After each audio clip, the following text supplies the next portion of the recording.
सोमपुर गांव परछाइयों और फुसफुसाहटों वाला गांव था। यह गांव एक रहस्यमय और डरावने माहौल में लिपटा हुआ था, जहां हर कोने में एक अनकही कहानी छिपी हुई थी। यहाँ के लोग डर के साये में जीते थे।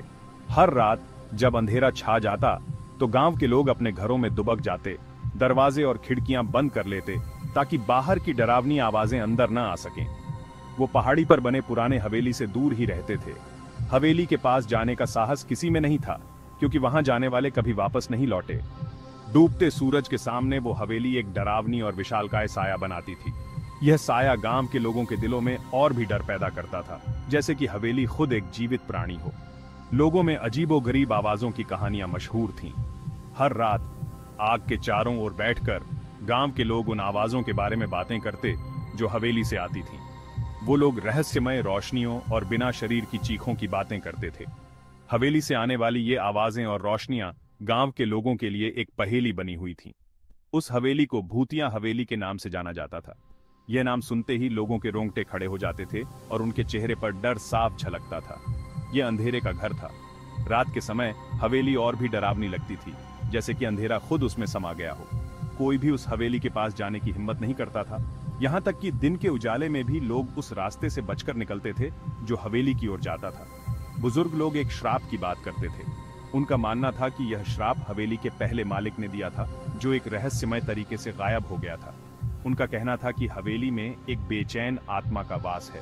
यह आत्मा रात के समय हवेली में घूमती रहती है और अजीबोगरीब आवाजें निकालती है। पीढ़ियां गुजर गईं, लेकिन डर आज भी गांव की रूह में गहराई से समाया हुआ था।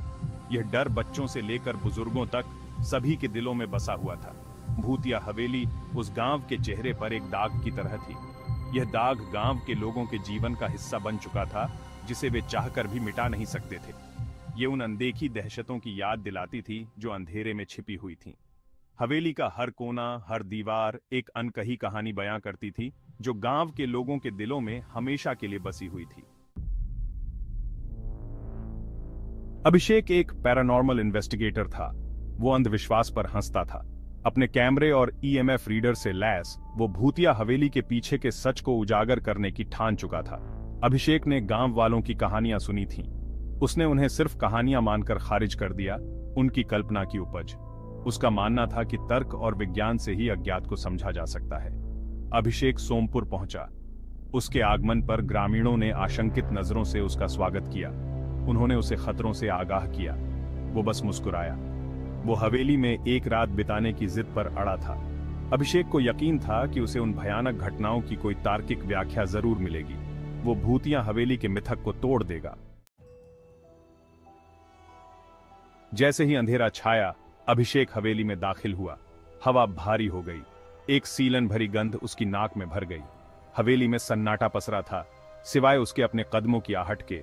उसने धूल भरे कमरों को खंगाला। मकड़ियों के जाले दीवारों से चिपके हुए थे, जैसे भूतिया कफन हो। उसके हर कदम की आहट उसकी धड़कनें और तेज कर रही थी। उसे किसी की मौजूदगी का एहसास हुआ। ऐसा लग रहा था जैसे कोई उसे देख रहा हो। तापमान गिर गया। अभिषेक को अपनी रीढ़ की हड्डी में ठंडक महसूस हुई।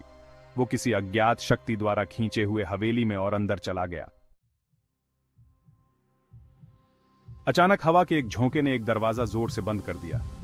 अभिषेक घूम गया। उसका दिल तेजी से धड़कने लगा। उसने एक पलक झपकते ही एक परछाई देखी। वो उतनी ही तेजी से गायब हो गई जितनी जल्दी दिखाई दी थी। उसने खुद को समझाने की कोशिश की। क्या यह रोशनी का भ्रम था या कुछ और भयानक? उसने एक फुसफुसाहट सुनी। ऐसा लग रहा था जैसे ये आवाजें दीवारों से ही आ रही हों। उसका नाम खाली हॉल में गूंज उठा। अभिषेक दंग रह गया। आखिरकार उसके दिल में भी डर समा गया। वो अब शक करने वाला इंसान नहीं था। वो शिकार था, एक ऐसी चीज द्वारा शिकार जो उसे दिखाई नहीं दे रही।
भाग 6 डायरी के राज।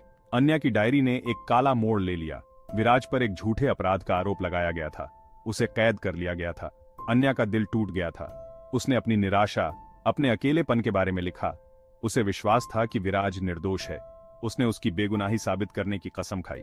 दिन ब दिन अन्या ने विराज की रिहाई के लिए संघर्ष किया। उसकी दलीलें अनसुनी रहीं। निराशा ने उसे घेर लिया। उसने खुद को अकेला और ठगा हुआ महसूस किया। फिर एक दिन त्रासदी आ गई। अन्या का निर्जीव शरीर कुएं के नीचे मिला। ग्रामीणों ने आत्महत्या की आहट की। उन्होंने कहा कि दुहक के कारण वह पागल हो गई थी। भाग 7 एक प्यार की कहानी का दुखद अंत। यह कहानी एक पुराने भूतिया हवेली से शुरू होती है, जहां हर कोने में एक रहस्य छुपा हुआ है। अभिषेक ने एक पुराना पत्र पढ़ा। उसका दिल भारी था। पत्र में अन्या के बारे में कुछ ऐसा लिखा था जो उसे विचलित कर गया। उसे विराज की रिहाई के बारे में पता चला। यह खबर उसके लिए एक झटका थी, क्योंकि विराज को अन्या की मौत के लिए दोषी ठहराया गया था। वह एक टूटा हुआ आदमी था। वह हवेली लौट आया, जहां हर दीवार पर उसकी यादें बसी थीं।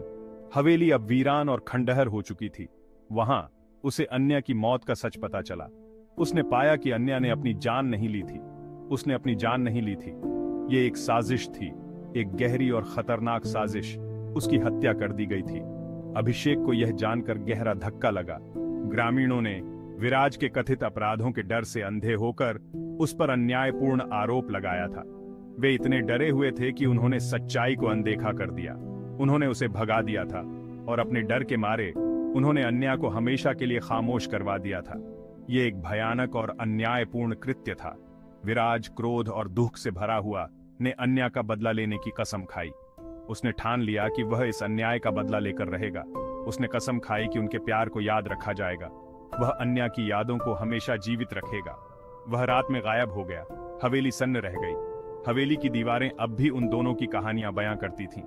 इसे सड़ने के लिए छोड़ दिया गया था। हवेली अब एक खंडहर बन चुकी थी, जहां केवल उनकी यादें और उनकी अधूरी कहानी बची थी। अभिषेक ने डायरी बंद कर दी। आखिरकार उसे समझ आ गया। हवेली में बेचैन आत्मा अन्या की नहीं थी, यह विराज था। वह फंस गया था। उसका गुस्सा और दुख उसे हवेली से बांधे हुए थे। वह अन्या की हत्या के लिए न्याय चाहता था। अभिषेक जानता था कि उसे क्या करना है। उसे विराज को शांति पाने में मदद करनी थी। उसे अन्या की मौत का सच उजागर करना था। उसे विराज को उसकी भूतियां जेल से मुक्त करना था। उसे भूतिया हवेली में शांति लाना था। अभिषेक ने ग्रामीणों को इकट्ठा किया। उसने उन्हें अन्या और विराज की कहानी सुनाई। उसने अन्या की हत्या का सच उजागर किया। उसने उन्हें डायरी दिखाई। पहले तो ग्रामीणों को शक हुआ, लेकिन अभिषेक की ईमानदारी और उसके द्वारा पेश किए गए सबूतों ने उन्हें झकझोर कर रख दिया। उन्होंने स्तब्ध होकर चुपचाप उसकी बात सुनी, क्योंकि उसने दुखद कहानी सुनाई थी। उसने उनके न्याय की भावना से अपील की। उसने उनसे विराज को उसकी पीड़ा से मुक्त करने में मदद करने के लिए कहा। उसने वादा किया था कि एक बार सच्चाई सामने आने के बाद विराज की आत्मा को आखिरकार शांति मिल सकती है। दुखद प्रेम कहानी से प्रभावित होकर ग्रामीण मदद के लिए तैयार हो गए। उन्होंने हवेली में एक समारोह आयोजित किया।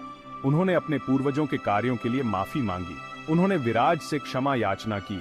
जैसे ही आखिरी शब्द बोले गए, हवा शांत हो गई। हवेली में एक हल्की हवा चली। अत्याचार की भावना दूर हो गई। ग्रामीणों ने हवेली की ओर देखा। पीढ़ियों में पहली बार उन्हें कोई डर नहीं लगा, बस उदासी और शांति का एहसास हुआ। भूतिया हवेली अब भूतिया नहीं रही। विराज की आत्मा को आखिरकार शांति मिली। ग्रामीण अपने डर से मुक्त हो गए थे। हवेली पहाड़ी पर खड़ी थी। यह अब आतंक का प्रतीक नहीं था। यह एक प्रेम कहानी के अधूरे रह जाने की याद दिलाता था। सोमपुर गांव अब फुसफुसाहट और परछाइयों वाला गांव नहीं था।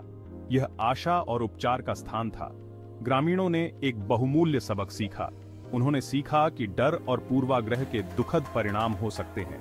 उन्होंने सच्चाई और करुणा को अपनाकर अन्या और विराज की स्मृति का सम्मान करने की कसम खाई।